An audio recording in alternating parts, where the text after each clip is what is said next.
जनाब सदर, मोहतरम असातिज़ा इकराम और मेरे हममकतब साथियों, अस्सलामु अलैकुम।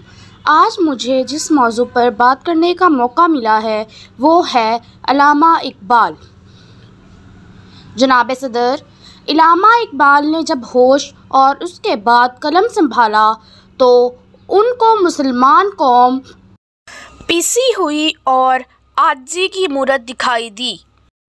हिंदू और अंग्रेज़ इस सरकश घोड़े की मत मारकर उन पर मज़े से सवारी कर रहे थे।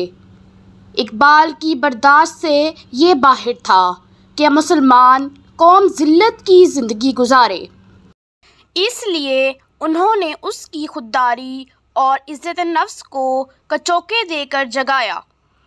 तंदी बादे मुखालिफ से ना घबरा ए उकाब, तंदी बादे मुखालिफ से ना घबरा ए उकाब, ये तो चलती है तुझे ऊंचा उड़ाने के लिए।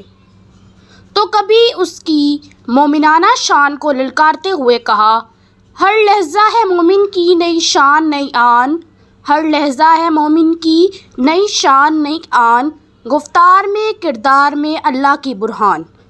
कभी उसे अपने बुलंद मुकाम से रोशनास कराते हुए कहा, खुदी को कर बुलंद इतना कि हर तकदीर से पहले, खुदी को कर बुलंद इतना कि हर तकदीर से पहले खुदा बंदे से ख़ुद पूछे कि बता तेरी रज़ा क्या है। तो कभी उसे अफ़ाकियत का मतलब समझाने के लिए कहा, ना तो ज़मीन के लिए है ना आसमान के लिए, ना तो ज़मीन के लिए है ना आसमान के लिए, जहाँ है तेरे लिए तू नहीं है जहाँ के लिए। जनाब सदर, इकबाल की शायरी में खुदी का वो जज्बा है जिसे वो किरदार की तामीर के लिए बुनियादी उनसर ख्याल करते हैं। वो ऐसे रिस्क से मौत को बेहतर ख्याल करते हैं जो मुसलमान को बेहैसियत बना दे। ए तायरे ला होती इस रिस्क से मौत अच्छी, ए तायरे ला होती इस रिस्क से मौत अच्छी, जिस रिस्क से आती हो परवाज़ में कोताही। सुस्ती और काहली उन्हें सख्त नापसंद है। इकबाल को वो लोग पसंद आते हैं जो हर वक्त आगे बढ़ने का हौसला रखते हैं। मोहब्बत मुझे उन जवानों से है, मोहब्बत मुझे उन जवानों से है, सितारों पे जो डालते हैं कुमन।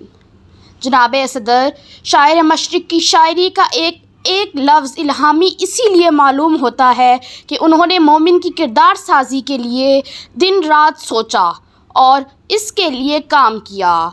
अगर आज का मुसलमान सिर्फ़ इतना समझ ले कि खुदी का सर्रे निहा ला इलाहा इल्लल्लाह, खुदी है तैग़ फ़िसां ला इलाहा इल्लल्लाह, तो उसे किसी और सबक की ज़रूरत बाकी ना रहे। शुक्रिया। तो ये थी आज की वीडियो। मुझे उम्मीद है आपको पसंद आई होगी। अगर पसंद आई तो लाइक और शेयर ज़रूर कर दें और इस तरह की मज़ीद वीडियोज़ को देखने के लिए मेरे चैनल को सब्सक्राइब ज़रूर कर लें। अगली वीडियो तक के लिए अल्लाह हाफ़िज़।